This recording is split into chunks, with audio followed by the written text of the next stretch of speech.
Monsieur le Premier ministre, Mesdames, Messieurs, chers collègues, l'exercice auquel nous venons d'assister tient du rituel, un rituel presque mécanique et qui l'est plus encore aujourd'hui. Un catalogue, une succession de promesses diverses et variées, sans lien entre elles et de niveau pour le moins inégal, assez éloigné d'un discours de politique générale. Mais ce n'est pas faire injure à Monsieur le Premier ministre de constater que son intervention n'est que la revue de détail d'une déclaration de politique générale que le Président de la République avait fait avant lui et du coup à sa place, à l'occasion d'une conférence de presse fleuve. Oh, vous comme nous, et surtout comme le pays, subissons l'intempérance jupitérienne. Il est vrai que le nouvel équilibre institutionnel du quinquennat a trop souvent ravalé, et c'est malheureux, le rôle du Premier ministre à celui d'un simple figurant, un communicant, un collaborateur, comme dirait un ancien président. Avec Emmanuel Macron, cette atrophie institutionnelle est encore aggravée par la conception autocentrée qu'il se fait du pouvoir. Le président est ministre de tout, et évidemment le premier d'entre eux. Pour aller directement aux faits, je n'ai pas vu dans ce discours de politique générale qui tombe lourdement d'une des fenêtres du château les voies et moyens du redressement. Je n'ai pas senti le grand souffle qui puisse emporter le pays vers des lendemains heureux. Et pour tout dire, je n'ai senti aucun souffle. Il ne suffit pas d'invoquer une volonté de mettre fin au conservatisme pour bousculer un système sclérosé par des décennies de politiquement correct, de connivence, de bétonnage de rente de situation pas toujours légitimes.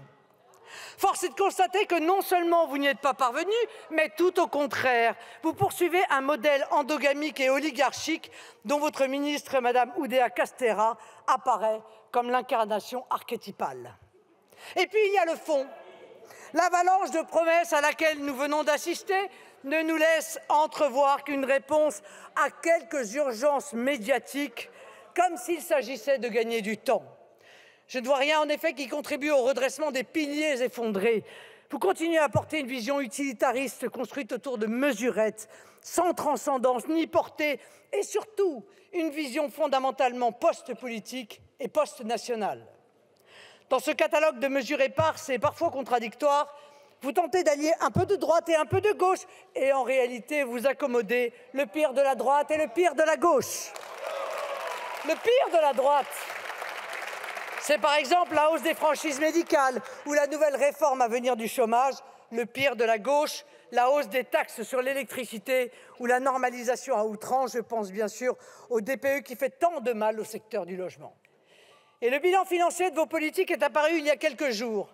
Un déficit budgétaire de l'État proche du record de l'année 2020. La situation exige une remise à plat d'une autre ampleur, un grand mouvement appuyé sur une volonté nationale, sur la force retrouvée de l'État et sur une volonté populaire qui légitime l'action publique. En clair, la souveraineté, l'État, la démocratie. La première condition est de rendre au pays sa capacité de décider. Et votre arrimage aveugle et inconditionnel sur l'agenda bruxellois vous condamne d'office aux mêmes errements que vos prédécesseurs. À quoi riment les discours sur le volontarisme lorsque vous savez que vous avez laissé les commandes intellectuelles et institutionnelles à l'autorité supranationale de l'Union européenne?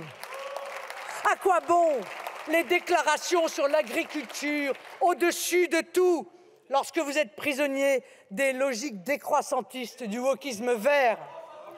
Appuyé sur des ballots de paille, vous parlez de souveraineté française. Quand l'Élysée use et abuse d'un oxymore, d'une incantation antinomique, la souveraineté européenne, alors que la très mercantile Union européenne a depuis toujours révoqué le mot souveraineté pour s'en remettre de manière obsessionnelle à la seule loi du marché. Pensez, Monsieur le Premier ministre, qu'au moment même où les agriculteurs français manifestaient à Bruxelles devant le Parlement européen, à quelques mètres de là, dans un immeuble en verre, vos élus du groupe Renaissance votaient un nouvel accord de libre-échange désastreux avec le Chili. Oh, cela ne vous empêchez pas, le lendemain, la main sur le cœur, de promettre aux agriculteurs français de les défendre. Les commentateurs amusés y verront les artifices du « en même temps ». Moi, ces faux semblants m'inspirent la plus grande peine pour nos agriculteurs, pour cette France rurale qui souffre, pour notre peuple que l'on trompe. La confiance, pourtant si nécessaire en ces temps de crise, ne peut revenir dans votre monde où l'on privilégie le court terme, l'éphémère, l'apparence, et où l'on pense pouvoir éteindre les contestations par des initiatives dilatoires, le mensonge, la ruse ou à l'usure. Il ne sert à rien de vouloir écoper le bateau qui fait eau quand les membres de l'équipage aux ordres du commandant s'activent en même temps à ouvrir des voies d'eau partout dans la coque. Quel crédit peut-on accorder à ces incohérences? Avez-vous, comme Premier ministre, seulement prise sur ce qui se passe, sur ce qui est décidé, sur ce système qui a fait le choix résolu de la vassalisation à Bruxelles? Du pacte vert au pacte des migrations, vos choix politiques ressemblent de plus en plus à des pactes faustiens. On se perd en conjectures sur les bénéfices que vous en tirez, à moins que, comme Faust, il s'agisse seulement de gagner un peu plus de temps de jouissance. Il est parfois compliqué de comprendre ce qu'est le macronisme et vraisemblablement, beaucoup, même les observateurs avertis, seraient incapables d'en donner une définition précise. Une chose est sûre, il s'agit d'une pensée liquide, avec pour perspective une société liquide. Parce que pour vous, tout doit se résumer à des flux, la théorie du ruissellement vous sert à servir les nantis. Le seul ruissellement qu'il y a eu, c'est celui de l'argent public qui a coulé à flot. Avec votre cap, vous avez pour perspective de noyer la France dans l'océan de la dette. 900 milliards de dettes supplémentaires en 7 ans, autant que le montant total de la dette française en l'an 2000. Cette liquidité que vous prenez mène, et c'est logique, à la liquidation. Emmanuel Macron en tête, vous mettez en œuvre la grande déconstruction, le grand effacement de la France comme des somnambules sans tenir compte des réalités sociales ou de l'évolution du monde qui s'ajoute à l'abrasion naturelle du temps quand rien dans la décision politique ne conduit au dépassement. La première condition, vous disais-je, c'était la souveraineté. La seconde condition, c'est la restauration de l'État. Et de ce point de vue, je ne vois pas dans votre déclaration de lueur d'espoir. La restauration de l'État suppose de sortir de la grande confusion politico-administrative qui règne dans nos institutions nationales ou locales. Il est urgent de remettre de l'ordre dans l'organisation publique.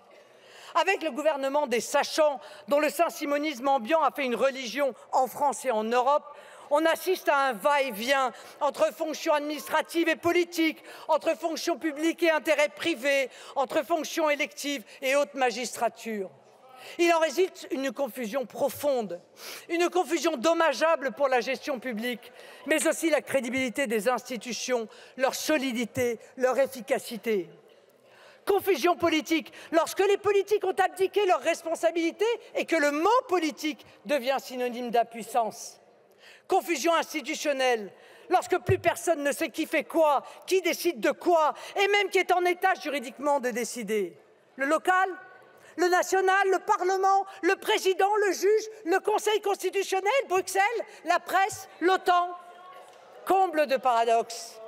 Sous la cinquième qui lui en donne le pouvoir, le président ne préside pas, il gouverne. Et lorsque le président gouverne, le gouvernement se contente d'administrer les affaires courantes. Que dire des régions qui ouvrent des ambassades à l'étranger, des communes qui subventionnent sans objet municipal le trafic d'êtres humains par le biais des associations complices des passeurs, d'un clan politique qui saccage la capitale de tous les Français, d'un préfet de police qui est incapable de faire cesser les vendeurs à la sauvette sous la tour Eiffel ou d'une préfecture qui entretient des rapports troubles avec des individus impliqués dans l'acte terroriste de Trèbes. Pour nous, au Rassemblement national, il n'y a de restauration de la puissance publique qu'à deux conditions, la restauration de la fonction publique, la restauration des moyens de l'État. La grande question qui est posée au pays n'est pas seulement le programme de tel ou tel gouvernement, ce n'est pas la vision seulement de tel ou tel président, ce n'est pas la bonne volonté supposée ou réelle de tel ou tel ministre, c'est le retour du politique. C'est aux politiques qu'il appartient de décider.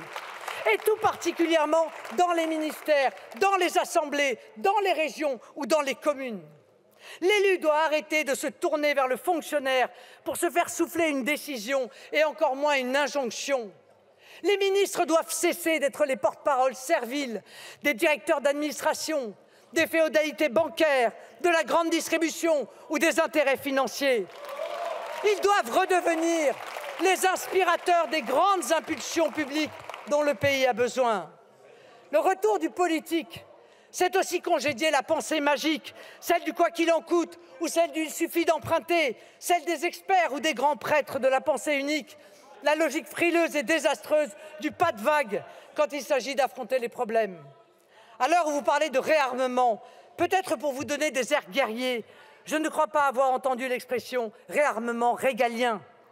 Ce n'est pas un oubli, parce que ce n'est pas votre projet.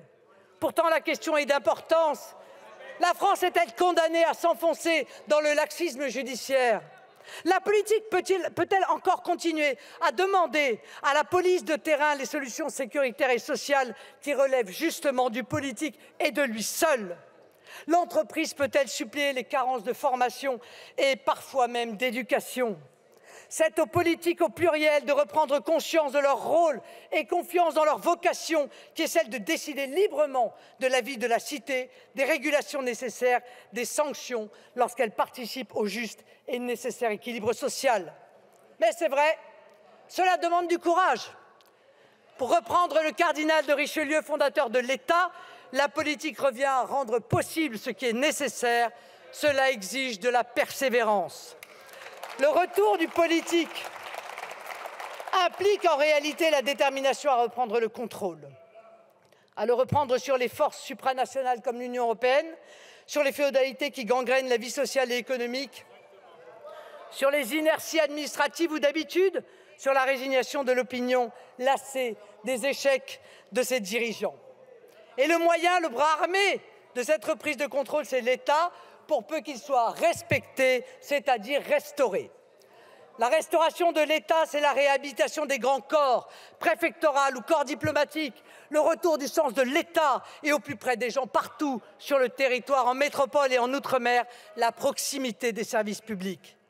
C'est un État conscient qui n'agit pas pour lui, mais au service de la nation, un État conscient que son premier devoir est la sécurité intérieure et extérieure, l'égalité des citoyens et la liberté de tous.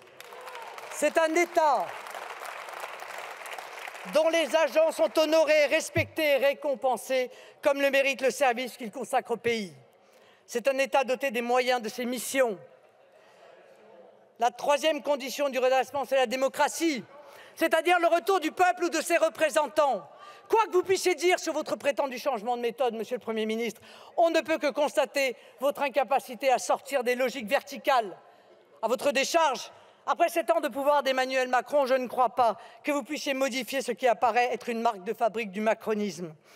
Votre discours sonnait d'ailleurs comme un cruel réquisitoire des 7 ans d'Emmanuel Macron. Vous n'avez pas de majorité et au lieu d'en chercher une par le respect de vos alliés, par l'écoute, par le dialogue et éventuellement par le compromis, vous comptez sur des ruses institutionnelles en excluant, par principe, les voies transparentes et saines de trouver l'assise majoritaire dont vous avez besoin. L'élaboration de la loi par des 49.3 à la mitrailleuse, les décisions publiques au marteau ou les atteintes au droit d'amendement au nom de prétendus cavaliers ne sont pas admissibles dans une démocratie moderne. Lorsque le Conseil constitutionnel participe au détricotage arbitraire de l'expression de la représentation parlementaire par une lecture militante de la Constitution, il en ressort une impression de déni démocratique, un piétinement du principe même de la démocratie. Enfin, qui peut croire que le délit de séjour irrégulier n'aurait rien à voir avec l'immigration et à ce titre devrait être effacé de la loi? Un pays ne peut pas, sans conséquences psychologiques, passer des lois sans vote et parfois sans débat, ignorer les contestations sociales, réprimer l'expression des souffrances populaires ou jouer avec une délectation cynique la stratégie du pourrissement. Le respect de la volonté du peuple, fondement de la démocratie, nul ne devrait pouvoir s'en affranchir. Vous devez cesser de considérer l'exercice de la démocratie comme une formalité administrative, la conduite de l'État comme un passe-temps, les institutions comme des instruments, les fonctions ministérielles comme un jeu de chaises musicales. Ce que nous attendons d'un gouvernement, c'est qu'ils définissent clairement la grande voie autour de laquelle doit s'articuler toute action publique, toute projection pour l'avenir. Nous n'avons rien vu de tout cela, ni depuis 7 ans, ni aujourd'hui.